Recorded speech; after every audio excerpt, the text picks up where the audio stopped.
देख एठी आम पाखे एक प्रश्न अच्छी 37 सेंटीमीटर को मीटर रे परिणत करंतु। तेबे मुझे लिखुची 37 सेंटीमीटर। आमे जानी गोटे सेंटीमीटर हेउची 1 विभक्तक 100 मीटर। तेबे जदि गोटे सेंटीमीटर 1 विभक्तक 100 मीटर हुए तेबे 37 सेंटीमीटर केते मीटर हेबो? 37 गुणन 1 विभक्तक 100 मीटर।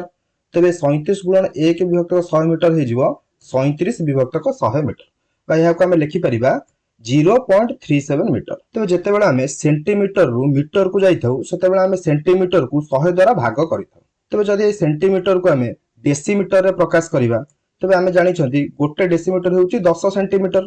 तेज 37 सेंटीमीटर के डेसीमीटर हम 37 विभक्तक 10। तेज 37 विभक्तक 10 होमर 3.7 डेसीमीटर। जदि आम 3.7 डेसीमीटर को मीटर में प्रकाश करवा तेज आम जानी गोटे डेसीमीटर हूँ 1 विभक्तक 10 मीटर।